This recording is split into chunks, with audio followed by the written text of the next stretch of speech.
Working Cows Podcast, Episode 18. Welcome to the podcast that gives producers a platform to discuss and share paradigm-challenging practices. Practices that have increased the effectiveness of their operation and the joy that their families have received from this lifestyle.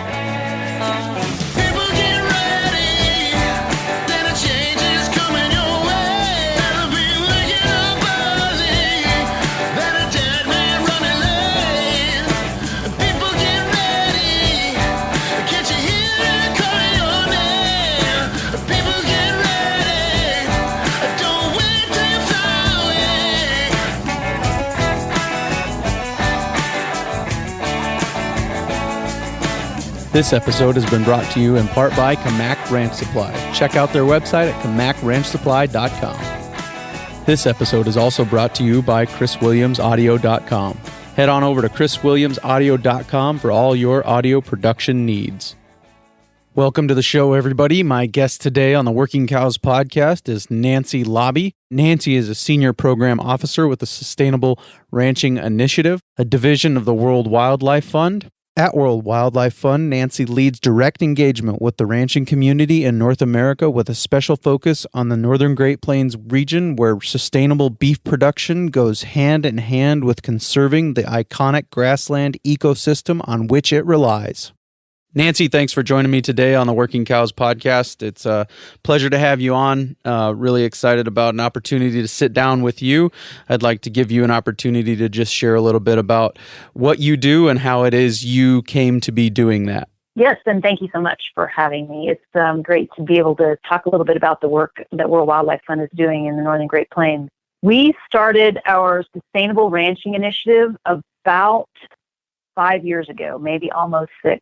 This came about kind of from a change in philosophy almost from what typical conservation organizations do to a little bit more on-the-ground sort of work. And so typically, conservation organizations have done on-the-ground projects, but not typically with private landowners. It's usually with other conservation organizations and that sort of thing. So what we did about 5 years ago is looked at the Northern Great Plains and identified who was on the ground, who lived there, who owned what land. And what came out of that was over 76% of the Northern Great Plains is owned by ranchers. Wow. Private landowners. The majority of that is ranchers. And then there is a big chunk of public land that is also in the Northern Great Plains. And the majority of that, obviously, as you know, is managed by ranchers as well because they use that for leasing. Sure. So in an attempt to really scale up how we were going to protect the grasslands in the Northern Great Plains, we started the Sustainable Ranching Initiative in order to work with private landowners. And the theory behind that is we have grass in common. What we're trying to protect is the last remaining intact grassland here in North America. And ranchers obviously need grass to feed their cattle.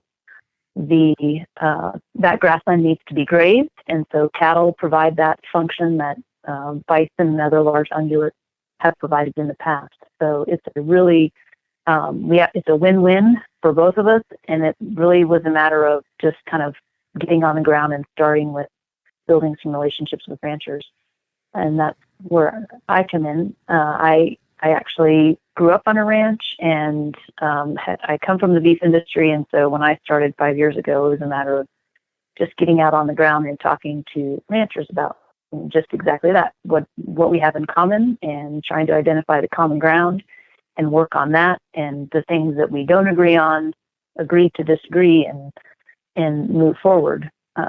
In doing that, what we found was we didn't disagree on a whole lot. We had a lot in common, and it's amazing how much commonality you can see when you sit down together and listen to one another and really dive into, what are those common threads. So we've been doing that for about 5 years, and we've expanded from one person to 4 people now working on the Sustainable Ranching Initiative. So we're really excited about that. Very cool history there. I appreciate that.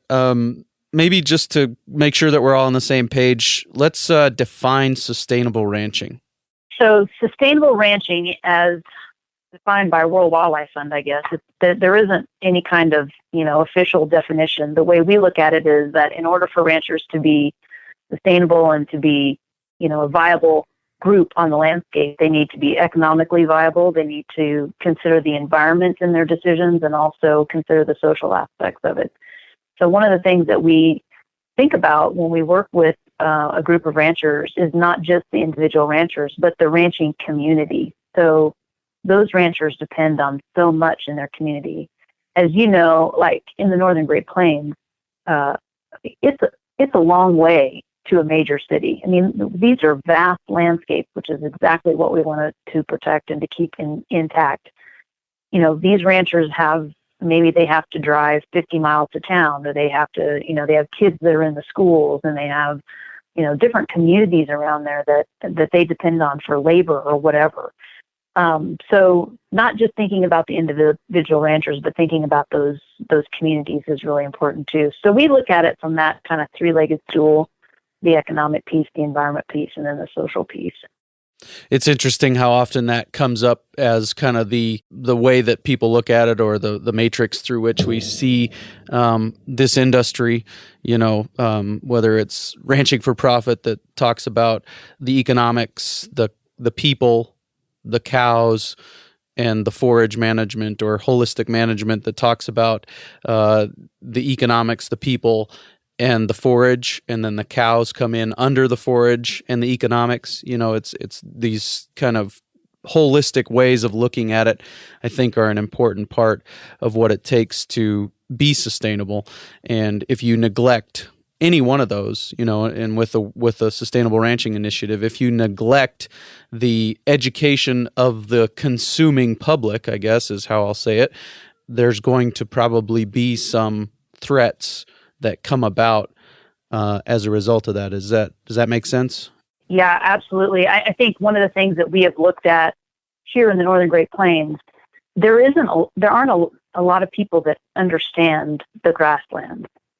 From a conservation community, when you say the Amazon, you immediately think deforestation, and that is immediately what comes to mind. But when you talk about the grasslands and the threats to the grasslands, people don't. The general consuming public just doesn't understand generally, why it's important. We get asked that question a lot. What is the deal with the grasslands? They're out there. So what? Why are we worried about them? And so there is an education piece that comes with this. And I think when we first started working with ranchers and trying to identify how we were going to work in this space, we actually held some listening sessions with groups of ranchers in 3 different regions. And what we found from those listening sessions, the listening sessions were basically just, hey, what keeps you up at night? What are the things that really are going to, affect your operation long term? And there were several things that came out of that. One of them was regulation, and the whole tax piece. There was a big concern about intergenerational transfer and transferring the ranch to the next generation. And then the other one was really around the consumer piece.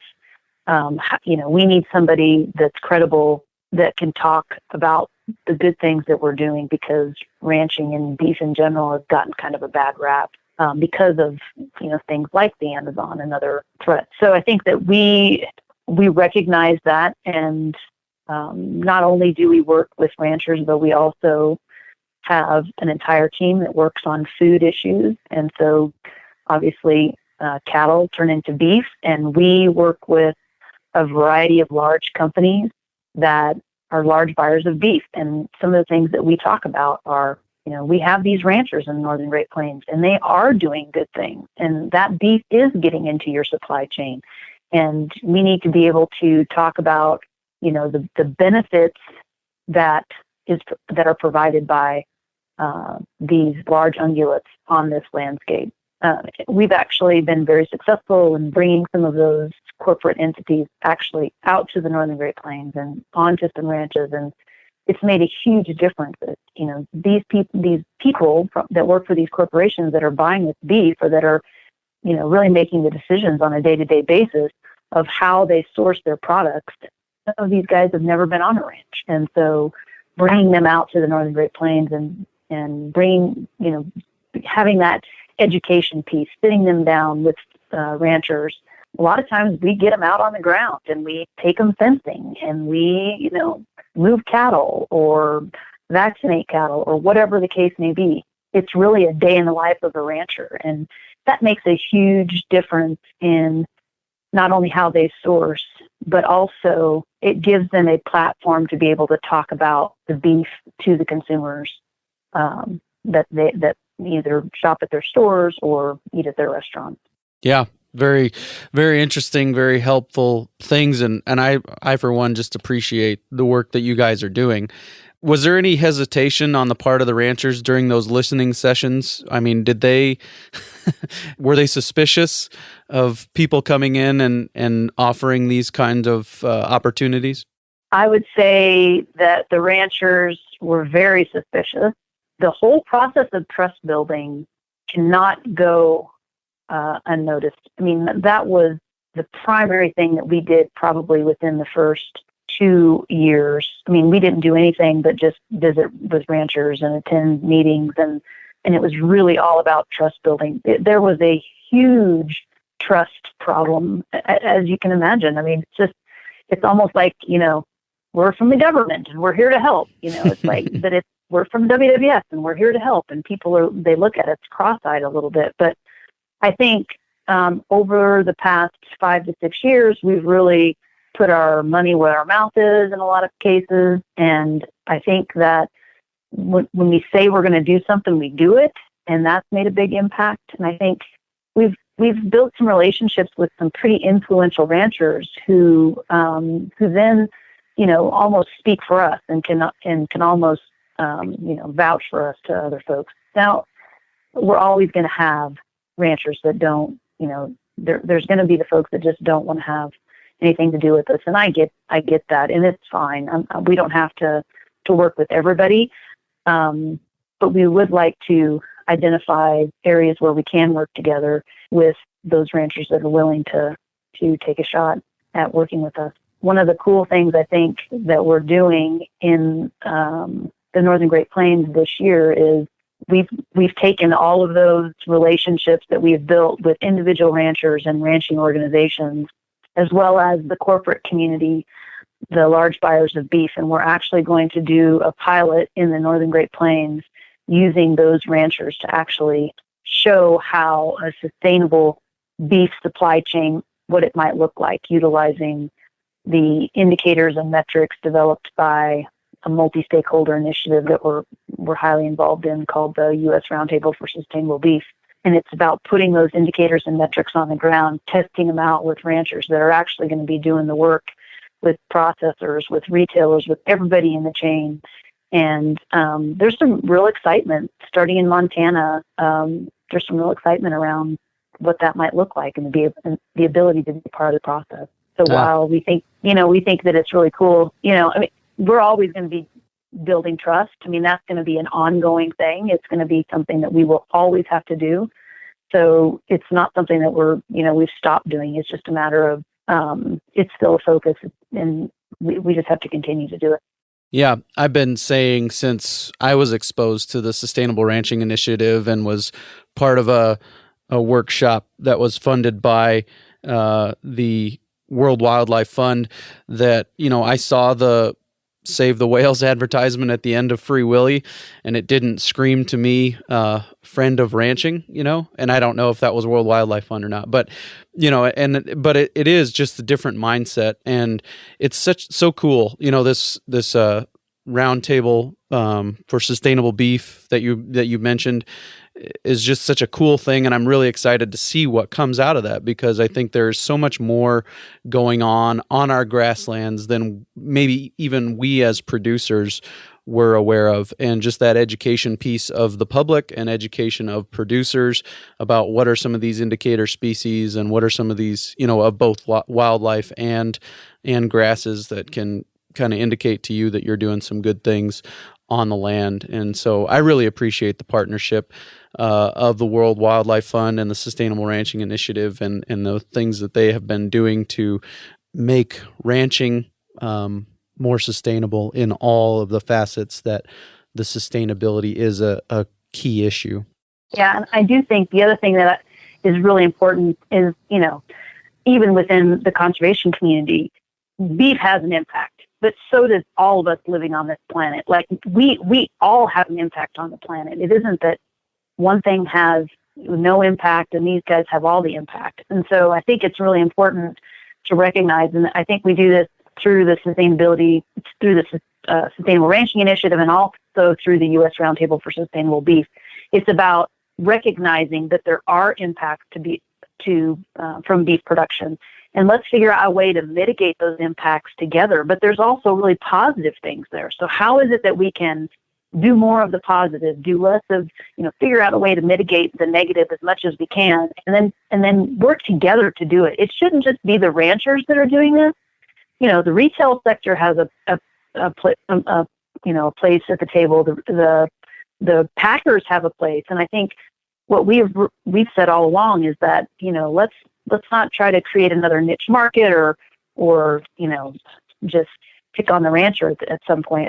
At some point, we're all at the table together, and I think that working together has been just a really neat experience personally and professionally, to be able to have all of us sit down at the table and go, okay, we can't do anything about cow belches, so what can we do? What are some of the things we can do, and really figuring out and diving into what those things are. So it's been a great experience. Yeah, I mean, it's simple economics. The supply will come up to meet the demand, right? And so far, there isn't a demand to the point that a lot of ranchers have had to change the way they do things. And, as far as vaccinations and some of those things. And so, we will change to meet that demand when the demand changes. But most people aren't aware or aren't educated to the point that their demand has changed, and so the supply continues the same. But some of these initiatives, I think, are an important piece in educating both the supplier and the demander, so that those things become more sustainable. And it's just cool. It's cool cool time to be involved in ranching, I think, with people like that. Yep, for sure. So we're going to take a quick break and thank our sponsors, and we've kind of danced around the issue of the importance of grasslands. So I'd like to come back after the break and talk a little bit more about the importance of grasslands and how we can positively impact these grasslands. This episode has been brought to you by Chris Williams Audio. Check out his website at chriswilliamsaudio.com. For the last 11 years or so, I've been talking for a living. I've gained some skills in talking. I can form a sentence, I can think on my feet, I can respond to questions, I can come up with new questions. All that time developing my speaking craft has not left me a lot of time to figure out how to make audio sound great. If you're a musician, podcaster, or filmmaker, making your product sound great is crucial. So you stick to what you know, and let Chris Williams stick to what he knows, making your product sound great. Head on over to chriswilliamsaudio.com for all your podcasting, music production, and film audio needs. We are back with Nancy Labbe from the Sustainable Ranching Initiative, and we are talking about the work that the Sustainable Ranching Initiative does. And we've mentioned a few times the importance of grasslands, specifically the Northern Great Plains. And you mentioned in passing at one point that the Northern Great Plains is one of, if not the last functioning grassland in North America. So what is the Northern Great Plains specifically, I guess would be my first question. So the Northern Great Plains, as defined by, this is a definition as defined by WWF, is an area in North America that encompasses basically eastern Montana, eastern Wyoming, the Sandhills of Nebraska, western South Dakota, western North Dakota, and part of the provinces of Saskatchewan and Alberta. So there is a map that shows what that is. And this grassland is 183 million acres, and it is one of 4 remaining intact grasslands in the world. The only one that's intact, completely temperate grasslands in North America. Now, there's other grasslands, obviously, you have in the Flint Hills of Kansas and other places, but as a temperate, intact grassland, it's one of 4 remaining in the world. And it's a super important place because, as I mentioned about the Amazon earlier, everybody knows what, the Amazon does and the importance of the Great Barrier Reef and all these different places. But this place is just as important. It is the home of thousands of plant species, of thousands of mammals and reptiles, and grassland birds call this place home for part of their life, as it's a pretty big area that is used for breeding birds. Not only that, but this area is important because it sequesters carbon. Most people don't think of grasslands as a carbon sequesterer, but I've heard that it sequesters as much carbon as the Amazon rainforest. It also filters our water. It cleans the air. It provides, obviously, homes to all these animals that care about it, but also the people that are on the land that are actually out there taking care of it.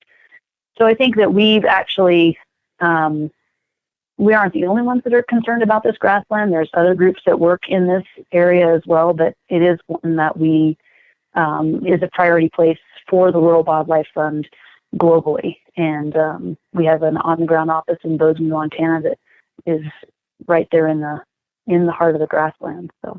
Yeah, very interesting. So what are some of the threats to these grasslands?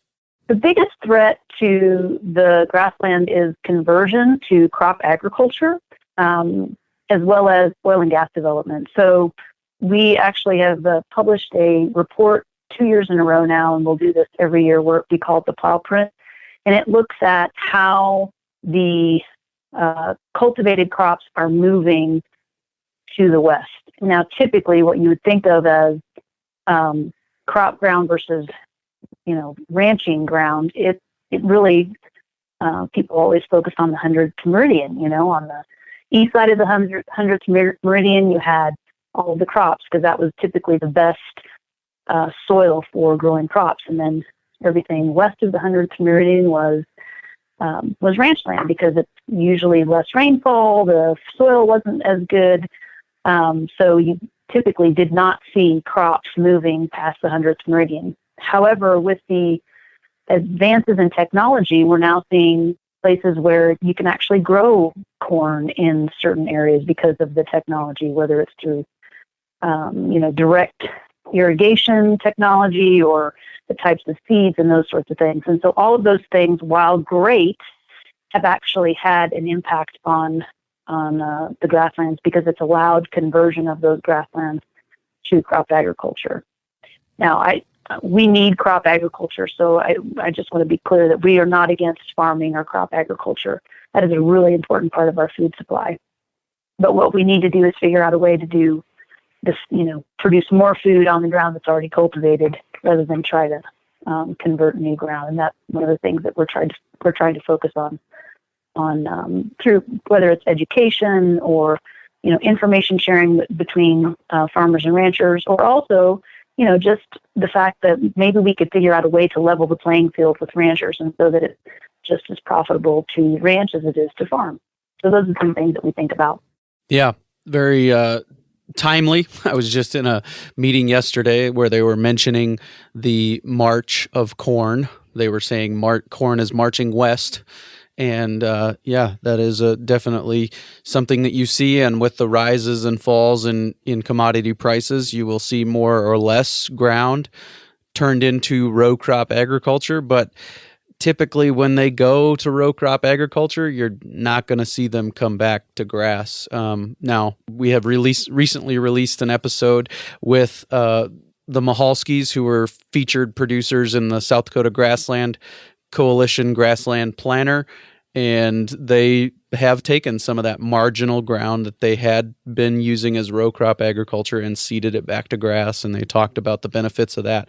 And so that's a very cool thing that we see happening, is that people are saying, what I can do on this with a cow is more beneficial for my land and at least as beneficial for my pocketbook. So I'm going to do that because I know it's one motivation at least is that it's the right thing to do for the land and for the cows and for ultimately, I believe, for the end consumer as well. So some pretty cool things. One of the resources that goes along with that is the Plow Print resource that is an annual publication. Is that correct?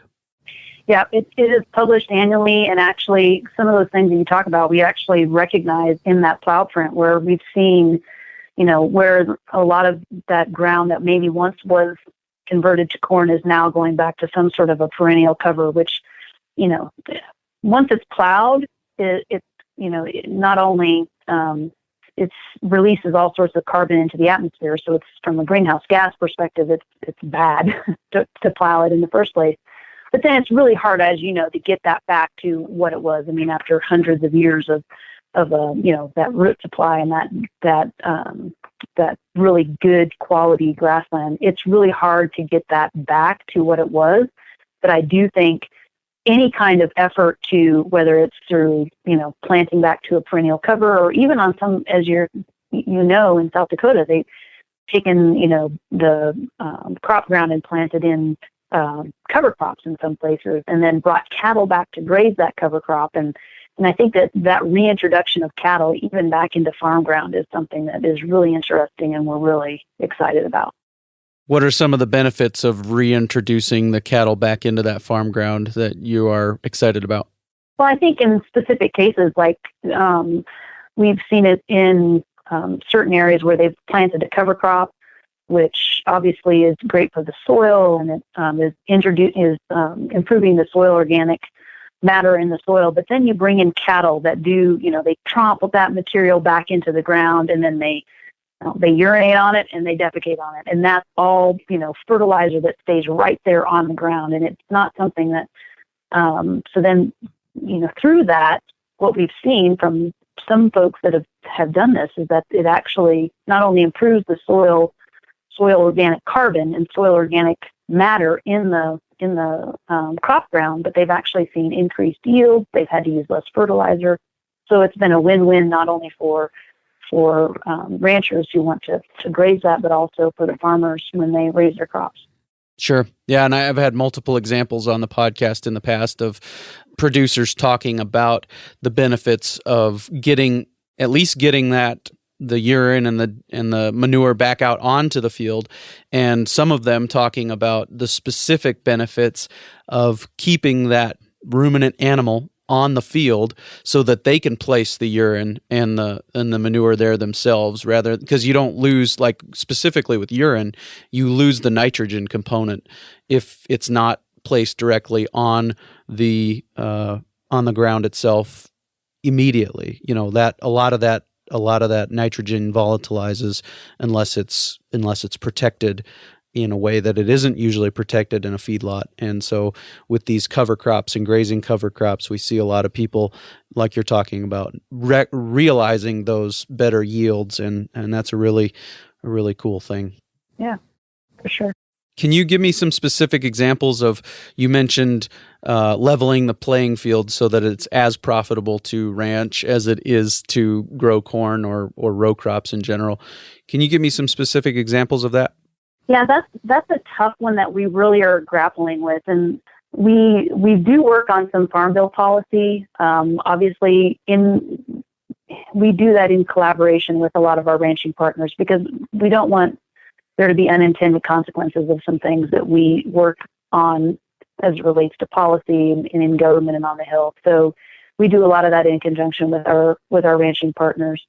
But I think that there's a few other things that we are looking at too. As I mentioned, one of the things that is really important to ranchers is this idea of intergenerational transfer. And so we actually have tried to identify what role can WWF play in that. And so we hired a consultant last year to actually look into this issue, interviewed ranchers, interviewed, service providers and kind of everybody in between, and said, there's workshops out there and ranchers go to the workshop, but how do we get them to take what they've learned in the workshop and actually take the next step and go through the planning process. And, what are the barriers to that? Is it financial? Is it, the soft issues like family dynamics or whatever? Or everything in between. And then what role can organizations like WWF, or can we find organizations out there that will help with that transition? So we're going to be piloting an idea in Nebraska this year, where we are looking to see if we can hire if we hired a task manager that could potentially help the rancher take that next step in transition. So that's a really important issue that could potentially eliminate some of the selling of that ground, because it's valuable. The value of the land has increased such that if you don't own it already, or you don't inherit it, it's really hard to start in the ranching business. And then I think the other thing that we're looking at, and we've kind of dabbled in a little bit, is, are there alternative markets, like this idea of a carbon market, and is there opportunity to have some benefit to the carbon that is stored in grasslands? And we've identified some potential folks that are working on that in other areas, in forestry and those other sorts of areas. But we're looking at it from, is there a way for us to put that to work on the grasslands? And so I think that's another way that we're doing that. And then it's just a matter of trying to identify how can we get the ranchers on the ground to have more income, or more the ability to succeed. I think is the big thing. So we're always open to ideas for what that might look like. So if anybody has ideas, I welcome them on how we might be able to help in that area. Well, this episode has led to at least a couple of more episodes. I think in my mind, there's some questions that I know we don't have time to address today. So I do want to give you an opportunity to share where it is people can go to keep up with you. You've mentioned a pilot of a program in Montana and a pilot of a program in Nebraska, both of which I think are crucial programs. That succession issue is a huge issue. And I think if we can keep those management styles in the same family, and we can see those management styles succeeded, as in the succession plan, that will aid in what you guys are trying to accomplish. So is there a place people can go to keep up with what the Sustainable Ranching Initiative is doing?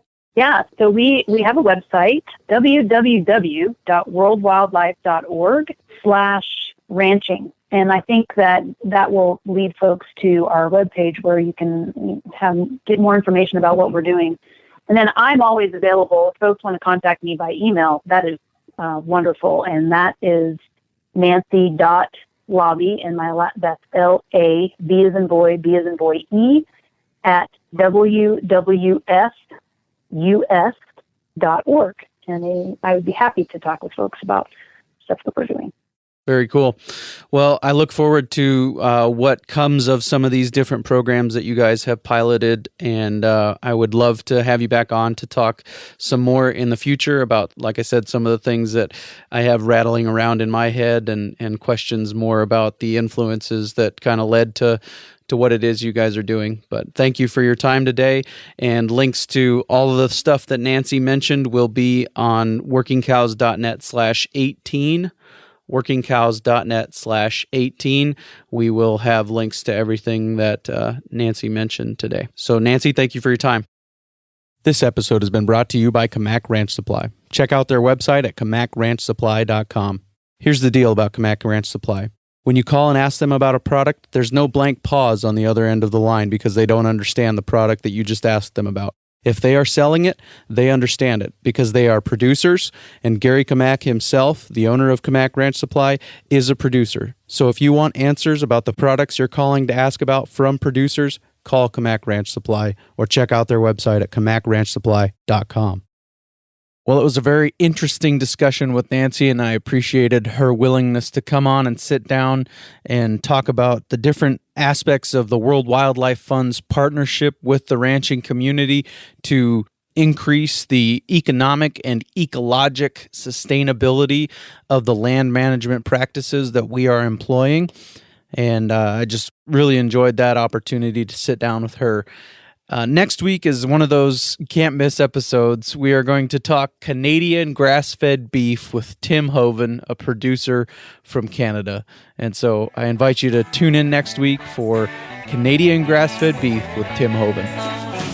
We invite you to visit workingcows.net to subscribe to the show via iTunes or Stitcher.